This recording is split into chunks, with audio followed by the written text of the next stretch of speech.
my 8th weekly update. I think we've got about 7 full weeks left and some change. That means we're well over halfway through, but let's just jump right in. So my weight went back up from last week's low of 184.4. Today I was at 186.9. So my measurements. I know I say this every week. I really don't notice a whole lot different. I'm trying to figure out what I'm doing. I clearly don't know how to measure myself. We're just going to keep trucking along, keep measuring all these things, and just sort of see how things go. That's going to lead me directly to my body photos. And as always, we're going to continue the same theme. Day 1, I looked like this.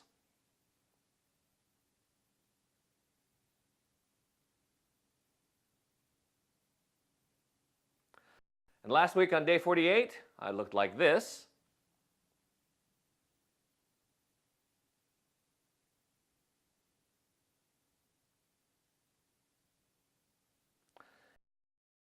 And today, on day 55, I look like this.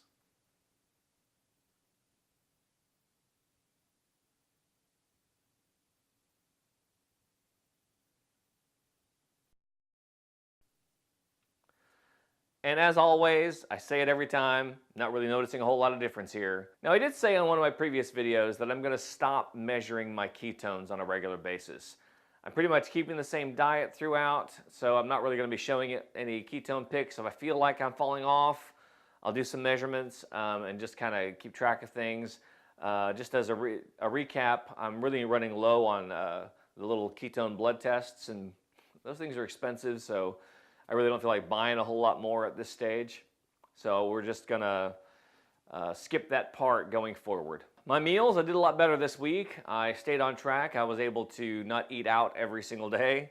I think I ate out once this week just because of convenience. But overall, I was able to bring my lunch and keep better tabs on what I'm eating. So I feel like I had a pretty good week diet-wise. Things are going well. So Saturday was the first successful movement day I had since I stopped cardio. Because that was the first movement day I had where I had kind of gotten out of this sort of weird funk that I was in. Now tomorrow morning is another lifting day, and then Tuesday should be a movement day. I'm still not exactly sure how I'm going to approach this. There's a part of me that wants to change up my weightlifting routine, to use the weightlifting routine in the book Bigger, Leaner, Stronger. And the reason for that is that I am getting a little bored of the 3 lifts per day. And, 3 lifts on Monday, Wednesday, and Friday, and that's kind of it.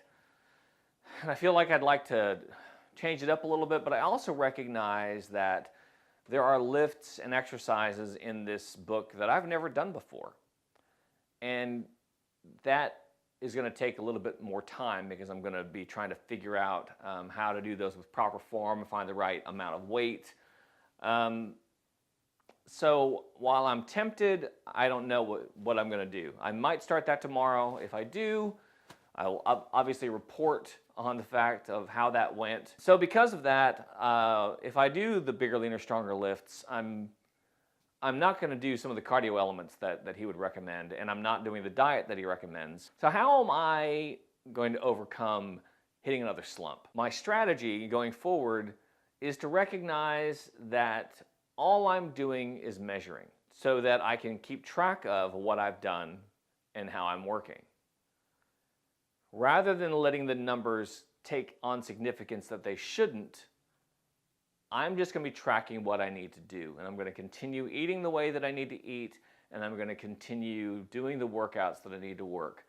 And I'm going to keep adjusting and trying to find the right balance of exercise and food and sleep and all these things to try to be as healthy as I can. This whole thing is really about health. I mean, that's why I'm calling it a life challenge and not just a fitness challenge or a diet challenge or a whatever challenge. I'm really trying to incorporate habits throughout my entire day to better myself. So as you know, the book challenge part of this changed a bit. I said I was going to read 30 minutes a day, and I've done that without any difficulty. I've read more than 30 minutes per day. But I haven't read just one book, so I'm kind of mixing and matching. I'm reading Practical Programming for Strength, which is the follow-up book to Starting Strength by Mark Rippetoe. I'm reading the Bullet Journal Method, and I've just finished Atomic Habits. And I've also started to read a book called When, talking about what time of the day certain things should happen based upon science. Found it interesting, considering that I'm trying to find the right times of day for all the stuff I need to do. It seemed like it was a time of the book and could help me further my goals. That's an audiobook, so I'll be listening to that in the car, and I'll continue to read Practical Programming for Strength and the Bullet Journal Method. And that'll be a wrap for weekly update number 8. And as always, thanks for watching.